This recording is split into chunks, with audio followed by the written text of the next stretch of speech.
This episode of Speakers of Fightland is made possible by our generous patrons. Special thanks to our supreme and master speakers, Circa Barakeel, Remy Asalia, Saray Cypher, Omeji Cat Comet, Erisu Yamakawa, Arcadia Lunashine, Nina Grimstarter, Casey Schaefer, Dimos, Sisirafu Lilirafu, Lily Black, Hans Grenade, Sapa Chakwatol, Asuta Starbreeze, Faris Gentoru, Cletus Oreo, Quick Levin, Sayuri Snowfall, Lukile Natrell, Stella Bell, Cirrus, Icy Lee, Luria Rain, Pamela Isley, Umbral Wind, Naive Arano, Celeste Raskris, Alenriel Maximus, Edwin, Bob CC, Fabson, Voidworm, Raimi Maverick, Code Red No, Mira Miri, Winebow Brood, Bay Barbalay, Kaisa Regina, Uzora Akari, AJ Brainswordson, and Suno Shikano. Support the show and become a patron today at patreon.com/SpeakersXIV. Thank you.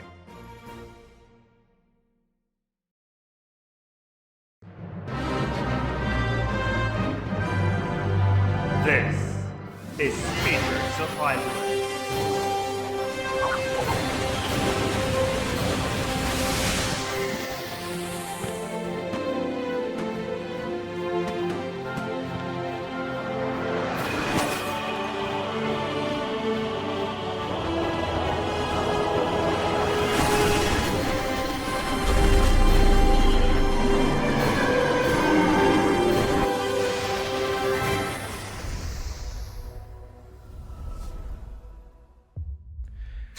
Good evening, Eorzeans. Welcome to Speakers of Fightland, episode 203. I am Lukile Bravestone, and I am joined today by Georgi Wiston. Georgi Wiston. Welcome to this special episode. It's not special. It is a MogMail special of Speakers of Fightland because literally nothing is happening this week. Mm-hmm. It is completely, it's as quiet as why did I start with my toilet right now? Because it's my toilet's quite quiet right now because nothing's happening, no action going on. So stay tuned for the post show. We'll be reading questions from the syndicate, hopefully, and that's the show. What have we done this week in 14, Georgi? What have you done? What have I done?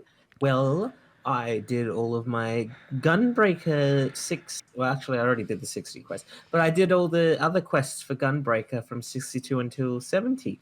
It's very interesting. You do find out a bit about Positive Citadel, and you would have found out...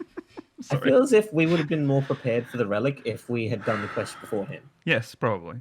Let's jump into recent events.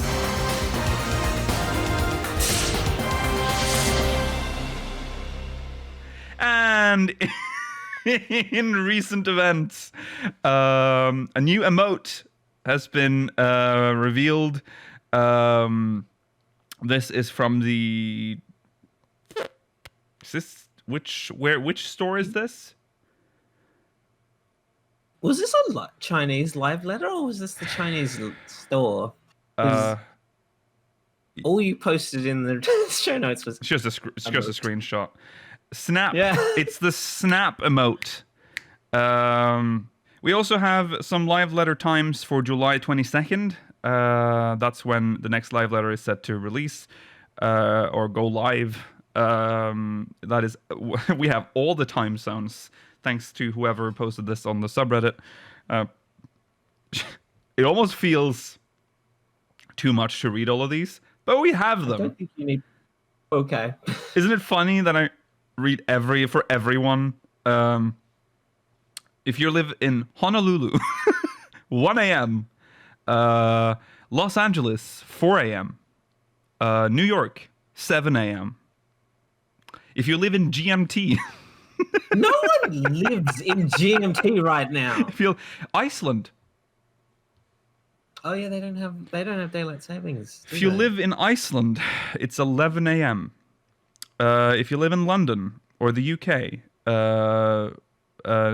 noon. Berlin, 1 p.m. That also goes for Scandinavia. If you live in Tokyo, it's 8 p.m. If you live in Sydney, it's 9 p.m. And if you live in Auckland, New Zealand, 11 p.m. You know what's fascinating? What? It's not... Maybe I'm overstating this a little bit, They actually all are times from July 22nd. They are all time. What did you mean? What? Explain. Like, because of the record time, it means that all the time zones, at least listed here, are from July 22nd. None of them are from July 21st or July 23rd. Isn't that not at all fascinating? That's true. Interesting. Yeah. They also revealed what they'll be talking about. Not a surprise. Patch 5.2, 5.3 preview part 2, and miscellaneous announcements. That's a scary thing to say. FanFest. I wonder if FanFest will be talked about. I'm so curious about that. Yeah. It doesn't look like there's going to be any option. I don't think FanFest is going to happen at all. Really? Japan's been doing really well. They have had a spike in cases. Have they? Yeah, recently. So their wave, second wave, is starting now, I think, or third. I don't know what wave they're on. I mean, if they're already on the second wave, that's probably a good sign for them. Yeah, but Japan is like, they're going, it's happening again there. They've started to shut things down again. So, and the same is happening all over Europe. I'm not even mentioning that other place. I'm not going to mention that. But, yeah. Okay. So it'll be interesting to see if they actually talk about FanFest. Because at this point, I would just be looking at it and be like, this is too difficult to, like, predict right now. I don't even know if we can, like, promise anything. I thought it was bold of them to say that there would be one in 2021 in the US as well, or North America. I think that was bold of them to say. They should have just said, we're holding. Yeah, because FanFest would have to happen before the expansion, right? Yes, but remember, the expansion is delayed at this point. That's true. That's true. They have more time to work on the expansion, therefore we don't know when this is. We don't know when this is ending. That's what I'm saying. No, we don't. This can take years to recover from. So I'm just saying. Don't talk about it like that. I want to be a little bit more optimistic about this. Yeah, I'm being realistic, which is why I think you're being pessimistic. Yeah, that's right. You need to be a little pessimistic. Why are we talking about this? This has nothing to do with what we're talking. Yes, FanFest. Other announcements. Yes, plan for the worst, hope for the best. That's probably the correct. Yeah. Digital FanFest. Yeah, I don't see the problem with that. Why do they insist so much on having it in a physical location right now? Because I think that's what I feel like is going to be a thing now, that society is going to change so much that it's almost going to feel weird to have such a big, like, physical meetup. That's just what I think, but we'll see. Yeah. Right. Other things they might talk about. Merch. Interesting update about the art book. My art book was supposed to arrive was it yesterday or was it today? Yesterday. Yeah. Got an email from Amazon and they told me that they couldn't obtain the item. They're still trying to obtain it. So Square Enix is probably holding it still. Feel like that's kind of revealing that there might be spoilers in the art book for the patch. So there you go. That's that confirmation. Maybe they'll talk about... I don't think there is anything else they will talk... They might just give us more updates about development. Yeah. And how they're dealing with everything. I think they will... I think Yoshi P will repeat essentially what occurred in the letter from the producer. Yeah. It will be less... it'll make people less upset. Yeah. because they've already heard it once. Yes. The name of the coming expansion. Yeah, see, that's the interesting part, because usually around... Is it around this time? Is this around the time when they trademark? I think this is when the trademark leaks happen. Or is it autumn? I can't remember when it is. It's been so long. Yeah, it's like mid to late summer, I think, is when we usually get the trademark. They haven't filed a trademark yet, so... Everything might be... Even the name might be delayed. I don't know. It's very odd.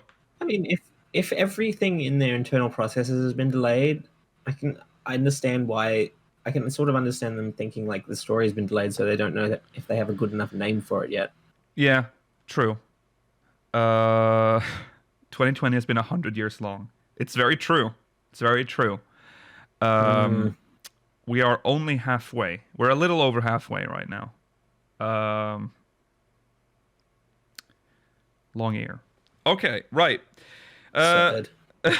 Main story. Yeah, it's weird though, because the year is so long, but also we're in July already. I know. That's the crazy thing. Like when you were saying it's felt so long, but like halfway through somehow. Yes. Somehow we're at this point of the year. Yeah, yeah. Right, let's jump into our main story, which is MogMail.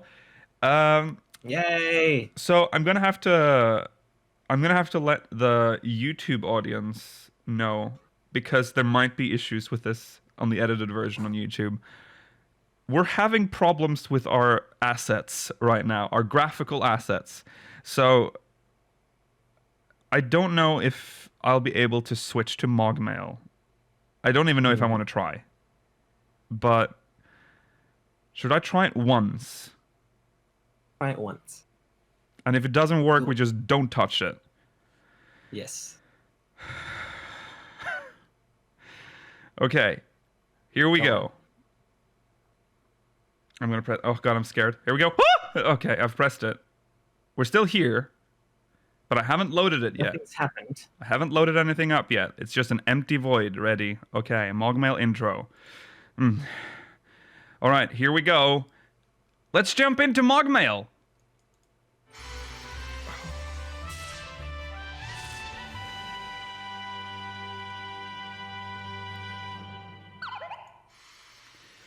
Okay, this one's from Lithiathan Togberga from Zodiark. Hello, remaining speakers. Congratulations for your 2000th episode. I'm a little early. Yes, a little. A message from your favorite unpronounceable Rogadin. Considering the Ascians plot is coming to an end, possibly, what do you think will happen to the remaining Ascians once Elidibus is eliminated? Have they all been killed by Gaius already? And how the hell did he do that alone?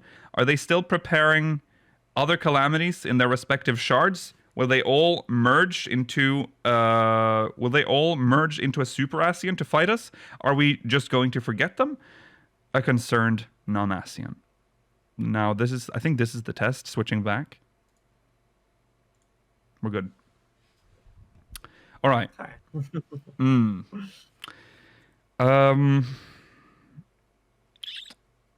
Yeah, what so this is a question that's come up a lot. It's like, what about the other Ascians? What about them? Are we supposed to think about them anymore? I suspect they will appear in like side plots like the Summoner quest line. But I feel as if they won't be a major threat once we deal with Elidibus or once 6.0 is completed. Right. They've sort of already made them less relevant with unsundered and sundered concept. So I don't know. I don't know if they are. I'm assuming, is that why Gaius has been like able to kill them so easily? Because they're sundered and therefore less powerful? Wait, Lahabrea was unsundered. He was unsundered. He's one of the very ironic, considering the fact that we killed him so easily and so fast. Yeah. We didn't even kill him. No, no, he was weakened. It's true, but yeah, Yeah, I mean, Gaius has killed a lot of Asians. I mean, he's not killed all of them. I mean, we saw how many they were at the end of A Realm Reborn. He's not killed that many, probably. But he has killed a lot. But I just think they will be irrelevant. We will just not touch on that at all, probably. Yeah, we're going to forget them. It's my guess. I don't think we're going to forget them. I just don't think they're going to be like. I think they'll still appear every now and then. Really? But I just after the plot, after the Asian storyline. Not necessarily in the main scenario. I think they might be relegated to side quests. As I said, they are a continuing part of the Summoner quest line. Yeah. Okay. All right. Thank you. Lief. It was easier to pronounce it when I saw it on screen. Toberga. Switching. Oh god. I'm scaring myself because when I switch, I freeze, and then I think the stream is frozen because I look at we both freeze. So, okay. Ooh. All right. I think I just have to be slow. Okay, here we go. Next. Here we go. This one's from Enianamu from Balmung. Hello, speakers. I hope all of you have been doing well during Corona times. Now, I have a question. If we got a sequel MMO to 14, classic, how do you think they would go about tying it into the current game? Personally, my current idea is that somehow down the line of the main scenario, we will figure out how to merge all the shards without a calamity involved, and that new merged world would be where the sequel takes place. Because I think the merging of the shards would have catastrophic changes to our current world, that an expansion would not be enough to show all the changes. But that is just my idea on the subject. I would like to hear yours. Also, a follow-up question. If you were in charge of making the sequel MMO to 14, how would you go about doing it to make it different from its predecessor, but still a continuation in terms of the story, the mechanics, the features, etc.? P.S. Apologies if this was a long MogMail. No, it was all right. Not long. No. All right. Right. So first part of the MogMail. A sequel MMO to 14 is such a weird idea, but also if this game is actually well suited for a sequel, like the world is set up in a way that a sequel could work, like they specify in the MogMail, like if all the shards merged and the world was reborn again. Would that happen? I feel as if it's not something we want to occur. Like, what happens to the people in the other shards? Die. Because if they're just... I don't think we want that. I don't think that's the goal we're aiming for right now. Yeah. Well, maybe we'll figure out, like they said, we'll figure out how to merge all the shards without a calamity involved. So maybe they just... I mean... Where do the people go? They come to this one. There's like 6 worlds worth of people out there still. It'll be it'll be that's true. It'll be like the third astral era all over again. With a bunch of just golden people around everywhere. Yeah, but we don't have to worry about that triggering a calamity. Like no calamities will happen because we're done with that. I don't know. It's a sequel to 14 is very strange. I still believe that a sequel to 14 would make more sense if we're like 20 years or so in the future, where everything is recovered and everything is different. New city states. Maybe we need to go further ahead for that. Maybe like 50 years ahead. Maybe there's like new stuff. I just feel as if this follow-up is more likely to be a single-player game than other MMO. Oh yes, yeah, that too. But they do like the idea. They really want to make a sequel to one of their MMOs. Like they want that. That's what 14 was. But then they fucked it up, and then they changed the title to 14 because they were like, no, this doesn't work as 11. So I feel like they would try to make it an MMO, like as a sequel MMO, because that would be a way for them to make 14 without the spaghetti, so they can get Yeah, like that's true. yeah. Um, I don't know. Single player game though, I would love just being able to play a single player version, like not with the MMO. It's hard to explain, but like you know what I mean. Like Yeah. yeah. What Yeah. do you think they have? How do you think they would change it in terms of the mechanics and features?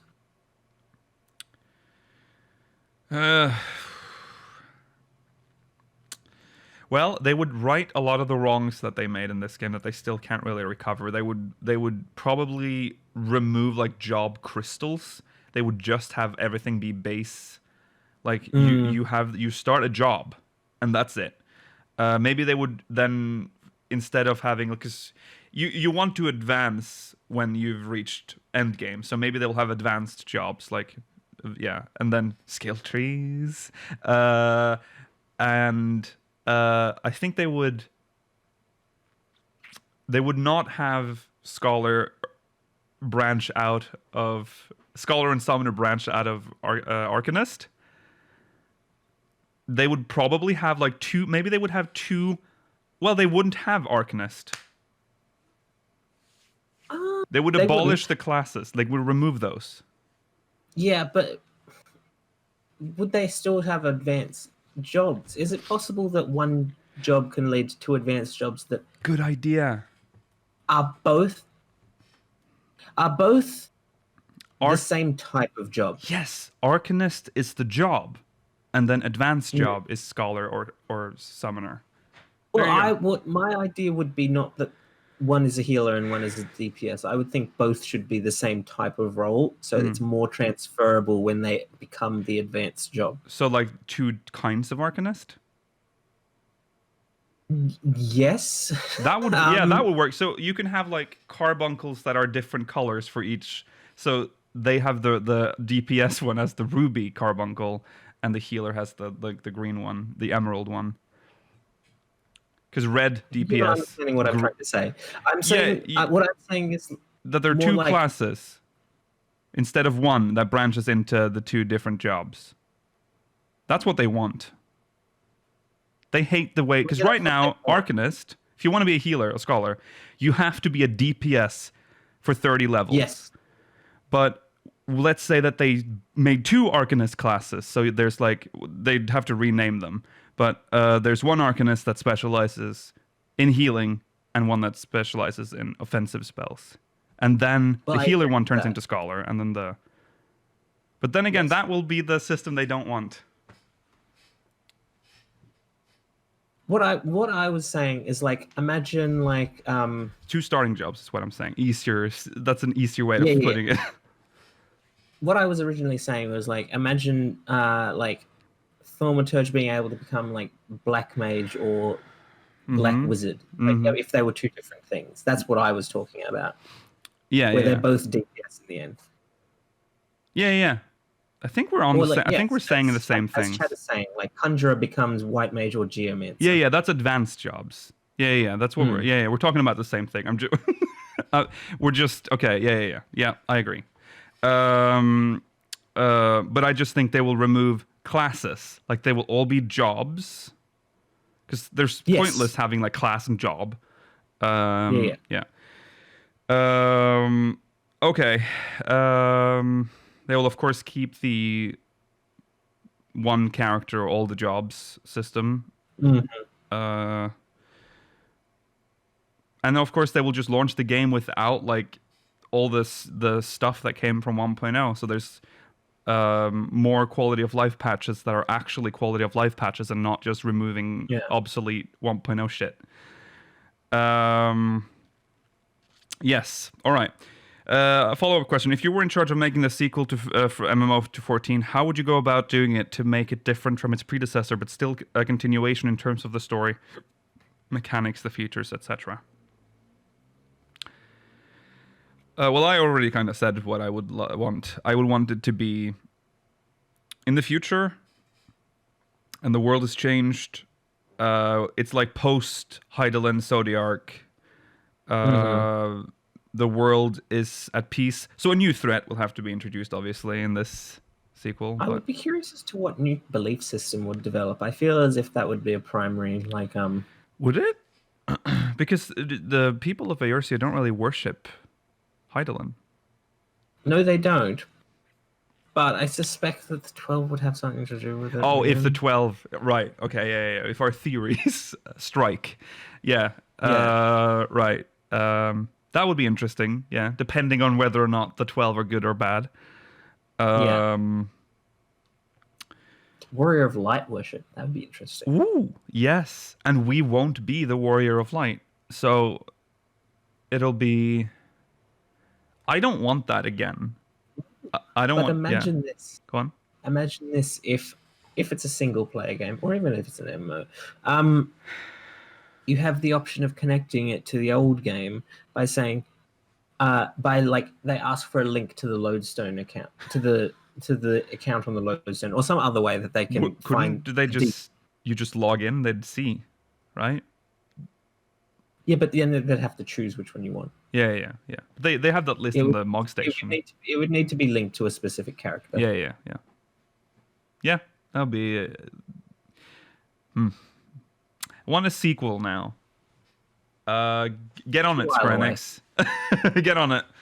I would also, of course, in the sequel, it's been 20, 30 years, and this is the game where Gelmora gets center stage. In regards to the character importing, your character's dead. Your original character is dead. They appear in flashbacks exclusively. Yeah. You just get so like... Maybe you can see, if you link your character, you can get like tiny echoes from like old story stuff. Yeah. That would be cool. Okay, but that sounds like it would restrict the engine, because now they will have to use like character data from an older game. I don't know. That might be difficult. This is why we're not devs. But I feel like this is how you introduce problems. Okay. Right. Thank you, Enya Namu. Oh, time to hold our breaths again. MogMail time. Okay.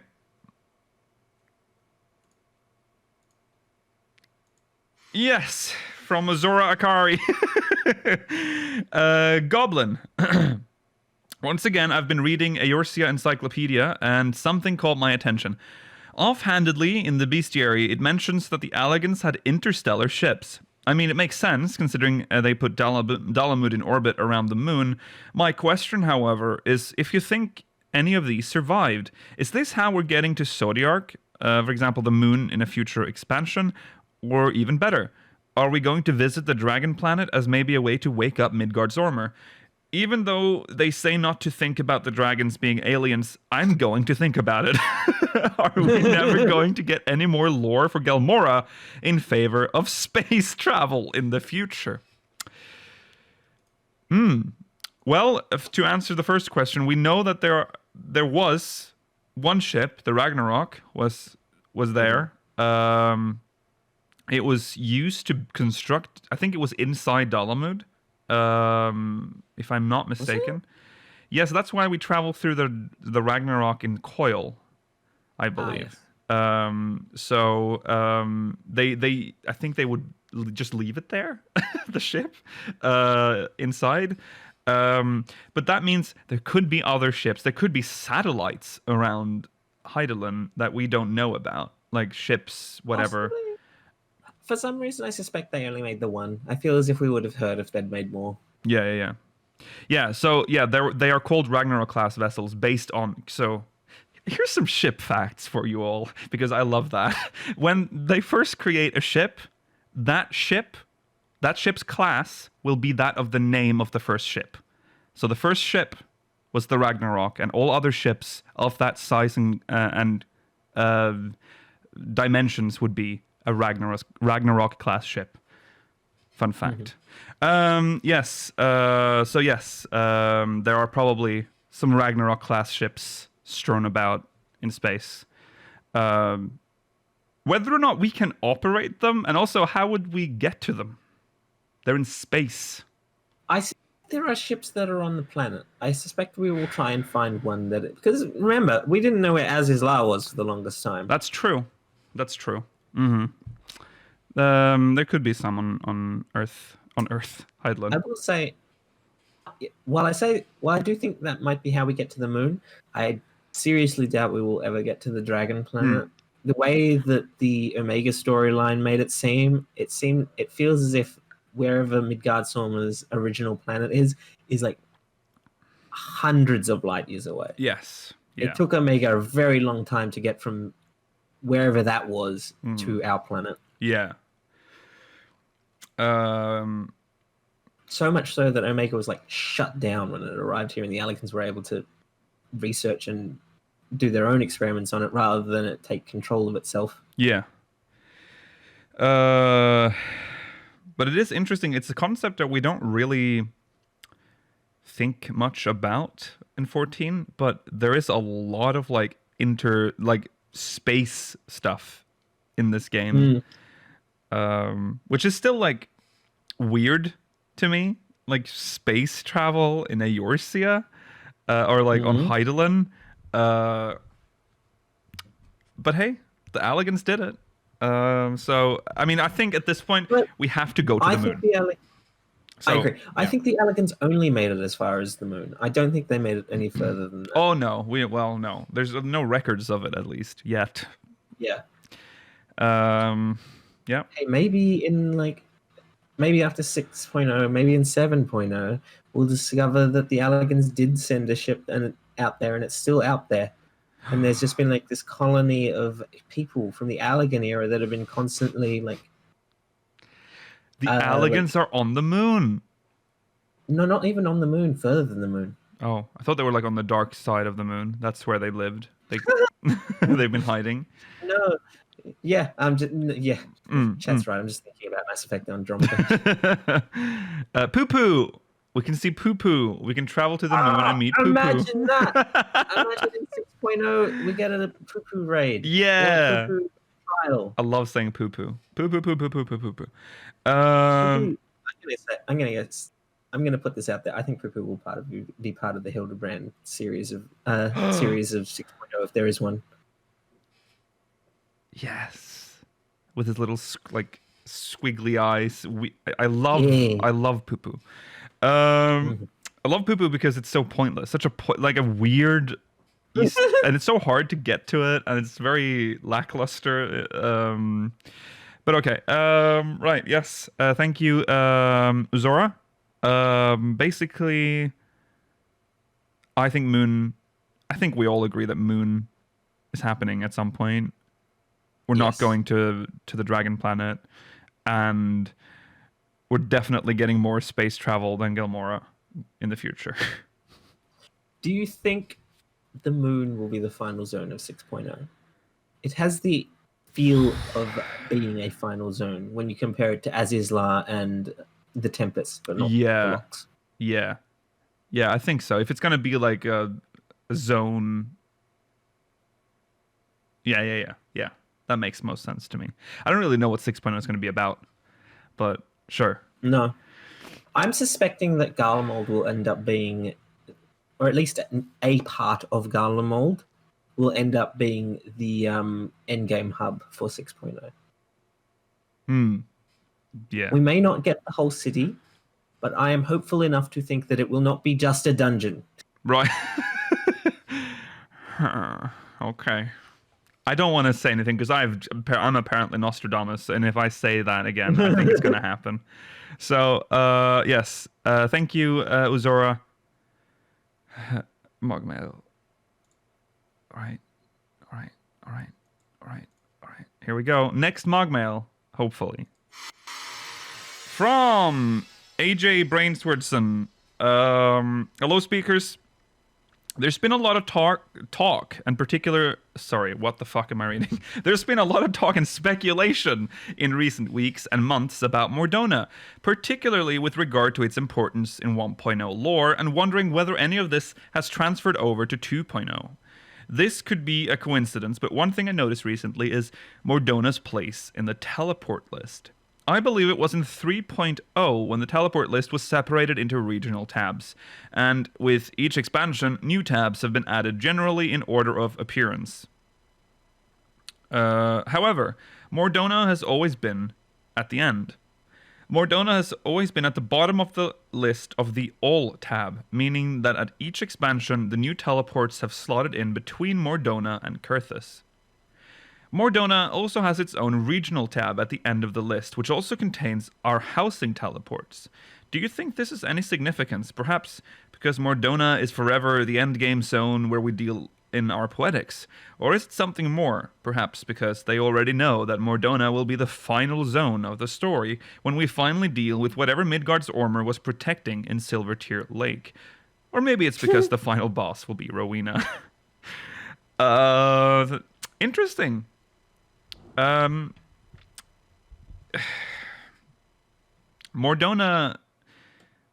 is in it's like a really annoying position in the teleport list. It's like at the bottom, like of the. I think that's really convenient. It's better than having it like underneath like underneath the Shroud, Thanlan, and Notion It's sections. true. I just think it's because otherwise you'd have to scroll to like somewhere in the middle of the teleport list every time you wanted to go to Mordona. I also think it's because Mordona only has one aetheryte, and it would not make sense to have like its own little like Mordona part because the teleport is called Mordona. Is it? No, it's called Revenant's Toll. No, but it is in Mordona. But it's Mordona. It's just one teleport. Yeah.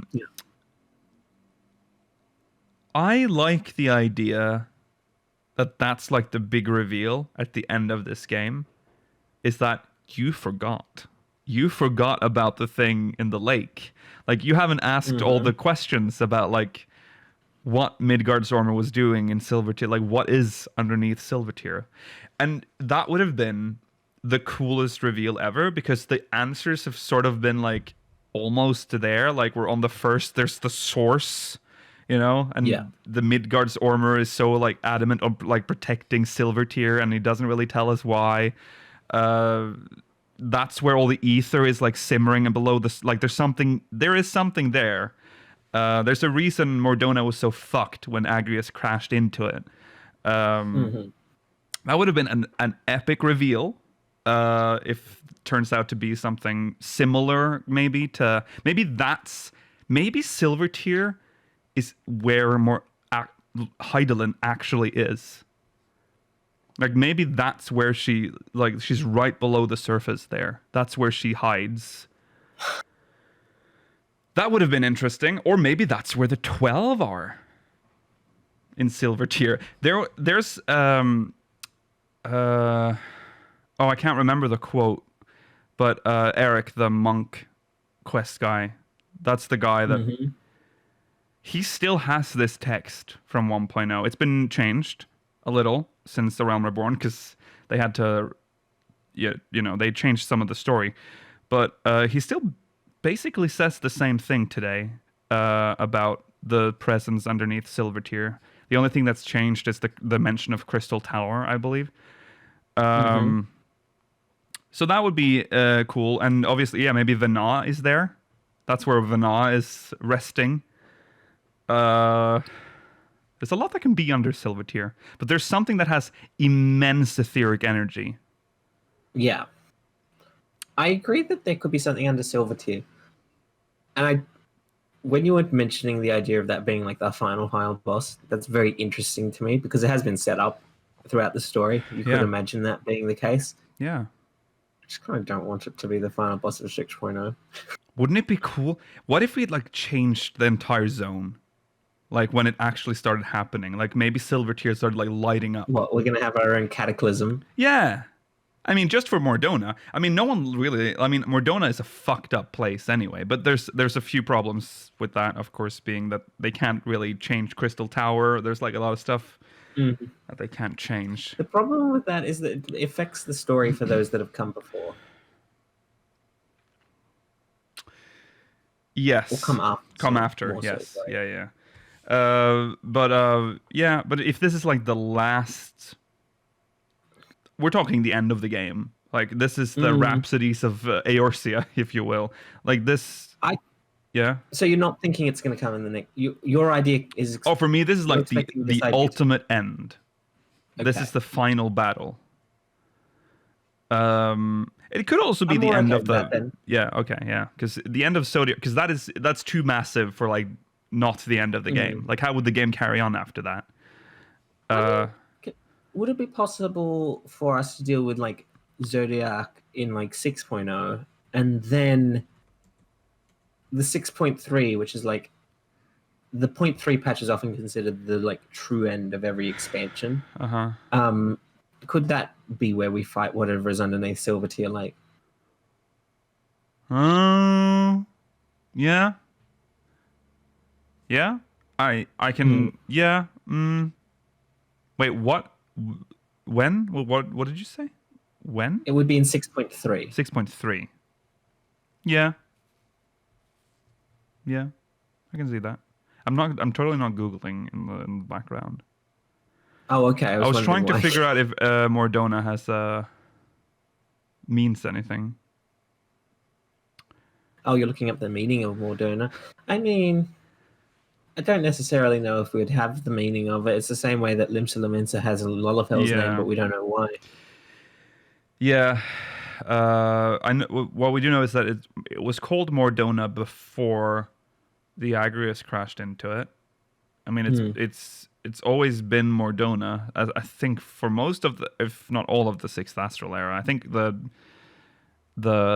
lore book timeline always mentions it as Mordona. Oh, also, it might be something in Dragonspeak. That would be very interesting, actually. It doesn't sound like Dragonspeak, but I could see that being true. Yeah. Well, yeah, this is also, I mean, it's a name from 1.0, so Dragonspeak wasn't really invented. So, yeah, there's that too. This might just be gibberish that they made up. But I was thinking if we get, like, something under Silver Tier,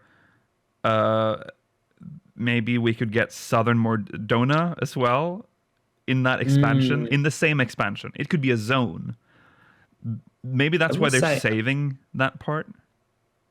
I will say I'd be frustrated with the idea of Southern Mordona, because then you just have Mordona and then you have Southern Mordona, but there's no like prefix to the first part that we already have. They would probably have to change the name then to the zone, like Northern and Southern Mordona.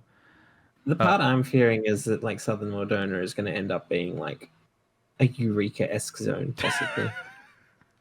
Oh no. Yeah. Yeah. Well, we'll see. This is a way ahead in the future, but this might be black and white footage one day. One day, like 5 years from now. Will you remember this in 5 years? No. Well, you know what? I think I'll remember. I'll be like, wait, but I will never remember what episode it was. So I'll never find the footage. But I will remember. I will remember having said this. Right. It's also possible we're thinking about this way too much, and the only reason it's at the bottom of the teleport list is because that's where we spend our coordinates. Yeah. It's probably that, to be fair. This is just what I want. Like, I want that to be like this big reveal. And everyone will go, oh, of course. The signs were all there. I really like the idea of Mordona being the final like end zone of the game, ultimately. Yeah.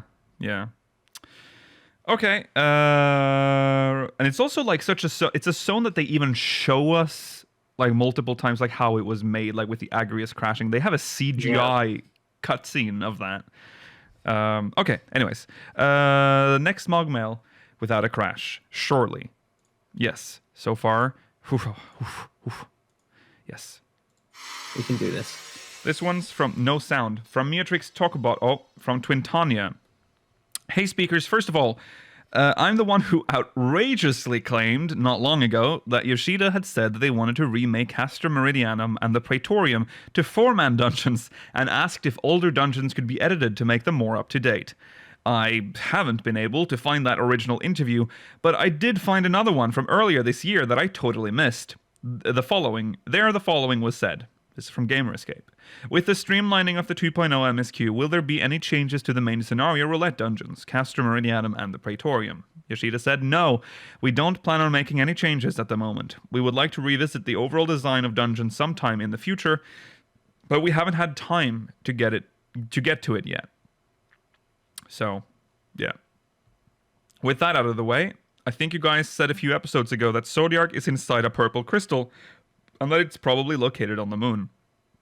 I'm no lore specialist, but if that purple crystal acts as Zodiac's prison, maybe the mother crystal we see in numerous cutscenes acts as Heidelin's.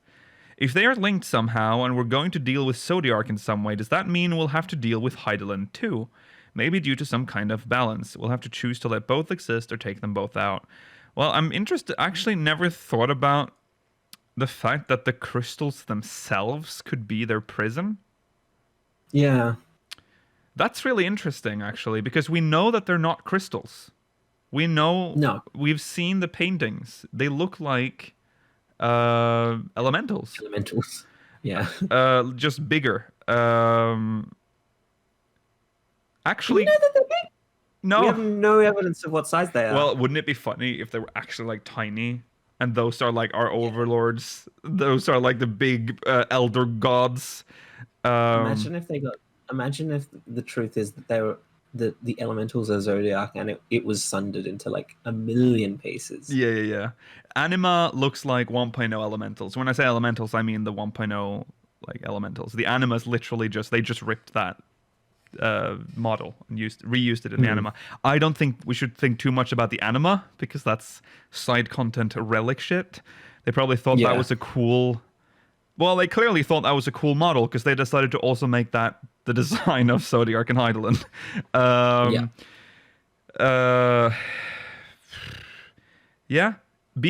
Having the crystal be like a prison is very interesting because it is... The reason I said they're big is because we've seen Heidelin's crystal. And it is a big one.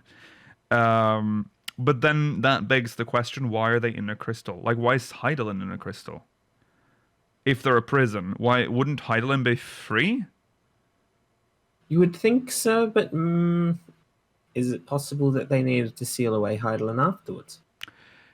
Maybe that's what the 12 did. They were like, okay, you have done your everything. We need to seal. You're going to be dangerous if left like unchecked. We need to lock you up. And that's why they're not around anymore, because they used all their strength. Died, disappeared, fell asleep. Or is it possible that the crystals are like a form in which they are sleeping, like they don't use their full power, and then like Heidelin forced Zodiac into it, and then Heidelin willingly went into that form? That's also possible. Yeah. It's a bit of a... I agree with chat. I believe Heidelin knows that that her existence is dangerous to the world. Yes. It is true. And that might be why she chooses to like encapsulate herself, so that she is less of a drain on the shards as a whole. Yes. Which is why she's growing so weak potentially, because she is constantly getting weaker. Well, we haven't really heard from her in a while, but yeah, it's possible because she sealed herself away. She can't actually get the ether that she can't absorb as much ether as she needs as other primals would. Right. I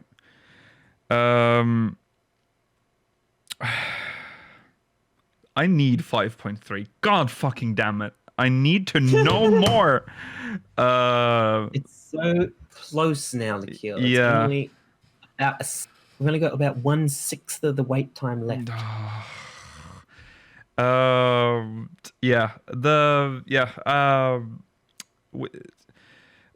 can't even like imagine. To me, this is the revelation that Heidelin has a different form, that she's a a, a, a primal basically summoned by ancients. It's very difficult to like grasp, and it is so frustrating because last patch we didn't really touch on that at all. Like the story didn't really go there.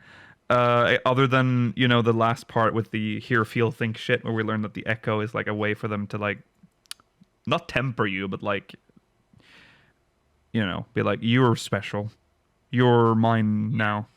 Not necessarily your mind now. It's just No, you know the what I mean. echo's It's not like necessarily related to. it's how they choose like, their disciples. yes, it's Uh, an awakening of the powers they had once upon a time. yes, In a weakened aspect to it. yeah, but Heidelin has clearly been using that to be like, hey, let's party up. Yeah, that's so. It's so hard for me to like even think about it because there's so little information. We just have Emmett Selk being like, bad, she bad, my bad is good. We don't have anyone from that time coming around to defend Heidelin. We only have people, researchers and scholars from our time that are willing to work alongside Heidelin. Are the 12 even protectors of Heidelin? Perhaps they came about to seal her away, much like she came about to seal Zodiark. Well, I still believe that the 12 might be the people that summoned her. So I could see them being both. Yeah, they could be both. They're like protectors of just the universe. The protectors of the universe. Like maybe Vanar knew that she would become too powerful afterwards, and that in addition to having them help turn her into the heart of Heidelin, she also instructed them to seal her away once her job was done. Yeah, I can see that. Of course, it leaves that lingering question: what happened to the 12? What happened to those people? Where are they? Right.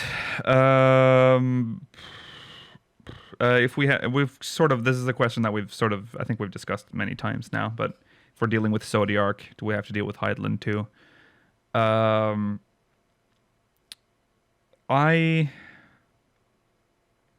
I think, I don't know if there is a balance that will be broken if we defeat Zodiark. As far as I understand it, like Zodiark isn't really affecting the world much right now. He's in a deep slumber, and isn't really affecting anything. Or if he's not asleep, he just can't do anything. Right. Yeah. He's trapped. Well, the Ascians do talk about just waking him up. So at least I think the Ascians believe he is sleeping, but we don't know. Yeah. I also sort of get that impression from that one shot we get of his crystal, because it's very like, it's just a very quiet void where the crystal's just there. Yeah. That's an interesting point from chat. Why didn't Heidelin tell us the truth about the unsundered world? Why has Heidelin never told us that? Well, she at least acknowledged it with the Warriors of Darkness, right? Because she sent them back home. Did we? Yeah, because we knew that they were from a different world then, right? But she didn't really. No, she acknowledged that there were other worlds, but she didn't explain how that happened. Oh, right. Well, she didn't explain her like role in that position. Yeah, see, that's the problem I have as well. She's holding back information. I mean, she doesn't have to tell us anything, to be fair. Yeah. She has no obligation to tell us anything. But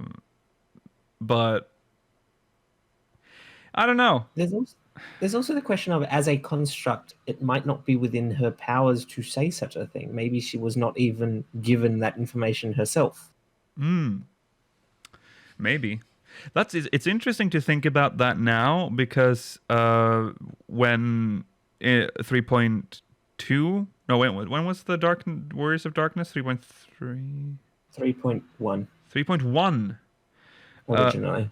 We would we all considered Heidelin sort of as like a god, like a literal, like, all-seeing, all-powerful entity.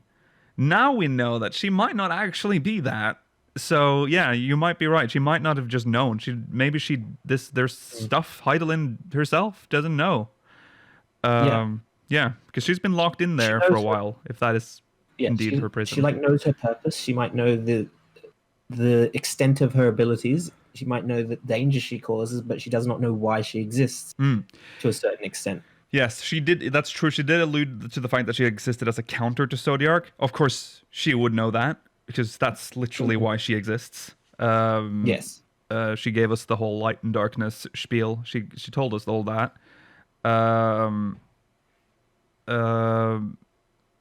Yeah. So I don't know if we. Everything sort of depends on whether or not Heidelin is good or bad. And I know what they've really focused on in Shadowbringers has been to show that good or bad isn't like black and white. It's sometimes. Yeah. So I feel like they're going to try to do that with Heidelin and the Zodiark as well. Whereas we've always perceived Heidelin as the good, but maybe she's good, but also not. I suspect the way I feel like this is going is that I feel like they want us to think, or that they will want Heidelin to act in a good way, but not necessarily be an ultimate good for the existence of the shards. Yes, right. Yeah. Okay. That's we will have to wait and see if 5.3 will give us more juice. It better give me more of that Heidelin Zodiark lore juice. Okay. Yep. Quickly going back to the main scenario ruler, I don't know if I want them turned into dungeon. Don't know if I want to turn Castrum and Praetorium into instances anymore. Oh yeah, no, I don't know about that. I mean, just because I like the rewards of the main scenario roulette. I like having it there, even if I don't necessarily do it that often outside of Moogle events. Yeah, that's true. It's a good experience. Very good experience. Well, Praetorium is good experience. Castrum, which is all I'm getting. All right. Thank you, Matrix. Let's take. Oh God! Wow, time is fucking flying. Let's take one more MogMail because we started very late. Yes. That or we were gonna crash. We'll see. Oh, so far so good. I'm too fast. Oh God, that's just a black screen. No. A rare beast. Balmung. Hey speakers, talking about the potential end of the Heidelin Zodiark. Got me thinking about potential things that could be done with it. I think it would be cool. But what would you think about a big scene at the end where we actually have to team up with our enemies to preserve our world? In my mind, it's a duty where either you're forced into a temporary alliance with villains, either just Garleans or even somehow Ascians too, or since summoning imaginary allies is a thing too, bringing back a who's who of warriors of light enemies to vanquish a foe for the good of all. I'm admittedly a sucker for unexpected team-ups, but do you have any ideas of what it would look like if that were to happen? P.S. It never happened, but I'm still all for the concept of multiplayer role-playing dungeons, where you take the part of a character based upon what you roll, you cute. Wait, sorry, I need to reread that. P.S. It never happened, but I'm still all for the concept of multiplayer role-playing dungeons, where you take the part of a character based upon what role you queued as. Okay, right. I like this idea. Like, there's the idea that there's a threat so much, like a threat that's so large or big that your enemies join your side. So like Garleans and Eorzeans, and I mean it's very like, I would say very anime, but it's also but if they can do it in a cool way. Like, I would be more for the Eorzean Alliance and Garlemald working together than like Asians and like fucking Titan and Garuda. Well, I just don't think there are any Asians left that we could work alongside. Elizabeth The seems Sundered, far too the Sundered antagonistic, ones. but I don't know if those are Asians. Oh, that's true. Well, they wear the robes though. Oh, you're talking. Oh, sorry, you're talking Yeah, about just like the Sundered in general. Asians. Yeah. None of them are important. That's the problem. The presence under the lake. At the very end, everyone's like, we still have our little petty wars, and then there's a rumble in Mordona, and then everyone's like, what the fuck? See, And then Oriana is like, doth hath forgotten if hath the untherth. If an old spirit. Yeah. And then we have to go, everyone's going to be like, we need to protect the planet. And then that's the battle at the end. So what I have an issue is, I feel like we're already kind of working with the Garleans at this point. Like, it doesn't feel that special. Uh-huh. We're working with Gaius. We're working with the what's the faction that Maxima is a part of? The Popularis? The Popularis. Yeah. And Varys is dead. So Varys, I thought, was the one more likely to work with us. Yeah. Though I will say, Mm-hmm. I can see Xenos working alongside us. It will be that stupid trope where it's like, I'm the only one that's allowed to defeat you. This is the ultimate hunt. Yeah. We could team up with all the beast tribes and they would join the Eorzean Alliance. Wouldn't that be beautiful? They all will have their own little banners. Oh, that would be sweet.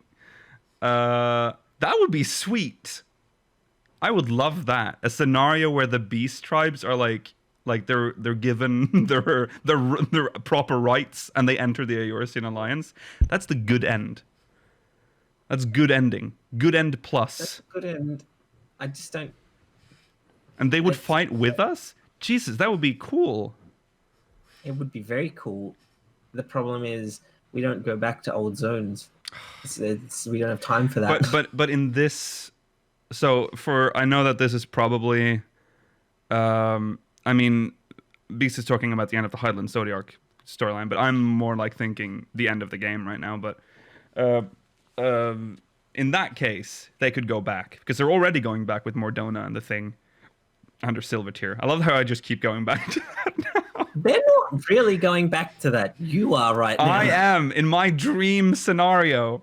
Hope you're listening. Who's in charge of the story now? Oda-san? Hope you're listening. This is for you. The presence under Mordona. Remember that. Beast tribes joining the Eorzean Alliance. And Garlemald. I'm assuming we've already established democracy in Garlemald at this point. But they will also join the Eorzean Alliance. It'll just be the Hydaelinian Alliance by that point. And then big thing come out of ground. And the 12. Something about the 12. Mm-hmm. Finn. Good. Yes. Also moon. But I'm assuming we've already been to the moon. Yes, I assume that's not the end point. I assume that's Yeah. that Maybe may moon be just the end of falls the- down. I really don't want to have no celestial bodies because the moon does kind of control our tides. Yeah, that's true. Oh yeah, you're worried about the tides. Not the tides, anything but the tides. But what of the Very tides? important. Yes, that's true. They are. Yes. What if the sun fell into the earth? Now that's a twist. The sun starts coming We down. don't really know about like the makeup of the universe or the solar system that we live in. That's true. What is the sun called? Shoo. That's what it's called. Azima? Shoo. Oh yeah, that would make sense. Yeah, let's go with that. Better than Shu. Right. Or Azim if you live in the Azim steppe. Oh, that's right. They have name. They have name. Yes. Well, very interesting. I like thinking about the end of the game, which is very absurd because it's also very sad because that's actually the end I of the also game. don't think it's that close. No, it's not that close. Or is it? The end of this. See, this is the thing though. The end of the Zodiac Hydaelyn arc feels so much like it's the end of the game because it's the only story overarching storyline that we've had ever. We haven't had anything like this. Like anything new. No, yeah, it's like we do Heavensward, that's the MSQ, but Hydaelyn is still there. Like she still shows up when Midgardsormr cuts contact with Hydaelyn. Like she's always there. The Ascians controlling Thordan, and then in Stormblood, same shit. The Ascians meddling. We get Emmett. Like we get I think Emmett Selg is like teased at the end of Stormblood. So it's like always in the MSQ. Not to mention A Realm Reborn and 1.0. So that's going to be weird. That's why I feel like it's the end of the game, but it isn't. It was also. You're also like you also need to account for the fact that they have tied the other 1.0 holdover storyline of the Garleans into the That's true. Hydaelyn Zodiac storyline. Yeah, Whereas originally they were kind of connected. The Ascians were working alongside Garleans. Mm-hmm. Now they're very connected because of them itself. They're literally a construct. And possibly because of Xenos. Oh, God. Yes. And even the Domans are being tied in with Asahi. Yes. Everyone's here. Right. Okay. Well, thanks, a rare beast. We don't clap at the end of a MogMail. I don't know why. I'm in such a clapping mood today. I don't know what it is. Right. What do we do now? It's the end of the show. It's definitely, we're nearing the end of the show. We're probably at the end of the show. I think we are at the end of the show. Thanks for watching. Bye. No. I'm kidding. Thanks for watching this episode of Speakers of Hydaelyn. Remember, the show isn't over if you're watching live, because the show, there's a post-show. Remember to follow us at SpeakersXIV. That's Twitter. Twitch.tv/SpeakersOfHydaelyn. YouTube.com/SpeakersXIV. ! Discord. If you want to join our Discord server, if you're watching live, if you're watching on demand, link should be in the description. And please do remember to send us MogMail. We're still expecting a week of silence and hopefully no technical difficulties next week. I feel like I've said that the past 3 episodes. We'll see you in the post-show unless it crashes. But we will still see you if it crashes. What am I doing? We'll see you later. See you at... Oh, God. Okay, hold on. Bye.